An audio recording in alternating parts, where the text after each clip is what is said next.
Hey, Steve Zelenardo here with Remax Experts, Zelenardo Associates. Happy Monday morning. Sorry to do this to you folks. It's like 80 degrees today, and I know you guys are in a deep freeze. I talked to the team this morning, but all good. Let's talk about real estate.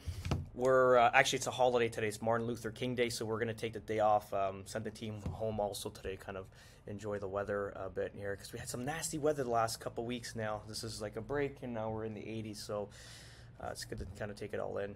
But quickly, let's talk about inventory. 11,757 units are listed currently right now, so it's very similar to last week, almost probably like to the same number. Let's call it.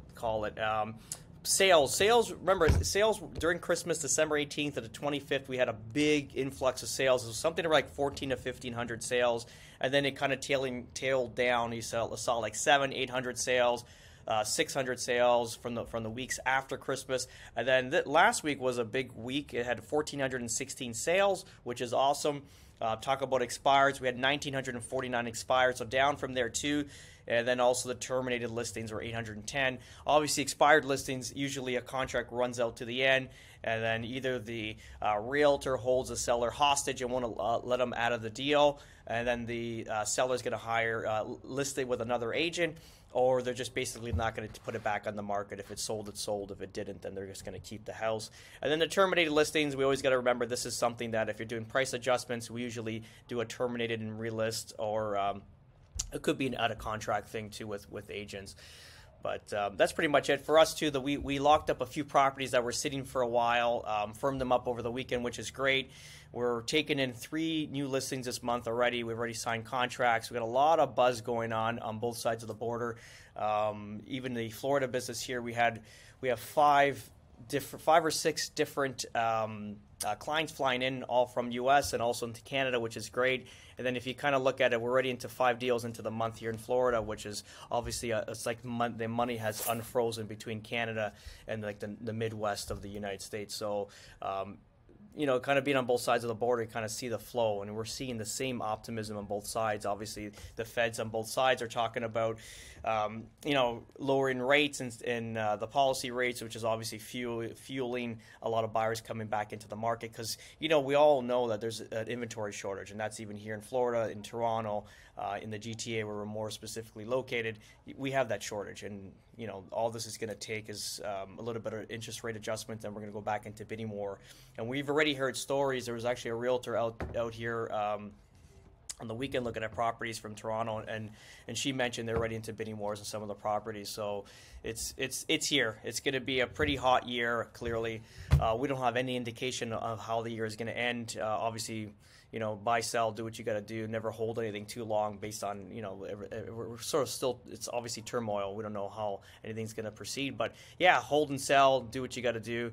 But make sure everything's in short form, like, 60, 90-day closing. So even if something were to adjust in the market, you're in enough time to kind of get yourself out of trouble. And then getting out of trouble meaning locking up a mortgage, because that's the only way we really get into trouble. So when a property does not appraise, and then you're stuck, pulling in more money. So clearly right now we're in a forward motion. And also obviously here we're building a property, and that's good for us too, because we see that it's the right timing for us also.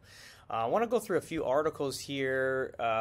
This one was interesting, and we have a client now that wants to get out of his property. And I read this article last week, and it kind of made sense that it's cash for keys, offers on the rise in Toronto real estate professionals.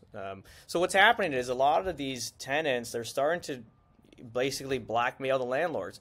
And what they're saying is like, okay, so if you want me out of this property, you got to give me a settlement for me to leave, and I'll give you your house back, basically. So it's almost like they've ransomed your property.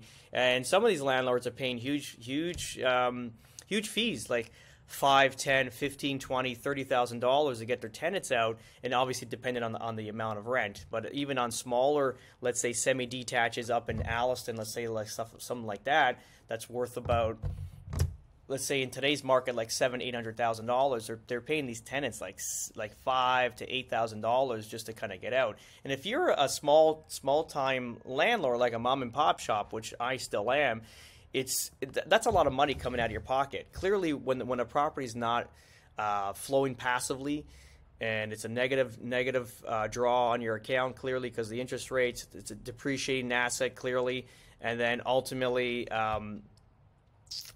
$7,000 going to come out of you personally because it's really difficult to kind of hold that money in savings based on today's passive income. Even in a good market, you would make $500 to $700 passive per month. $5,000 to $70,000 basically is your whole profit for the year, and that's in a good market. So we're having clients now that just they're tired of being a landlord. They just want to get out, and I don't blame them either. We sold our duplex too. We close actually in a couple of weeks, which we're happy to do that. And it's one of those deals right now. It's where pressures of being a landlord. It's almost like, is it worth it anymore? And our again, the highest amount of millionaires, built in the world are from real estate, and that's definitely true. But I'm always finding trouble now where we were always in a deficit as a landlord compared to the rights of a tenant. But now I just feel like it's such the turmoil where if people are just the cost of living, everyone's complaining about the cost of strawberries and cantaloupes, and who's the first person that's not going to get paid going forward, because obviously the government sort of allows this to happen and kind of puts landlords in a pretty harsh place where it's like, okay, ultimately we don't have to pay the landlord. He can drag us through court. It might take 9 to 12 months. By that time, we'll be back on our feet, and the tenant's out or the landlord's out, $50,000 at that time.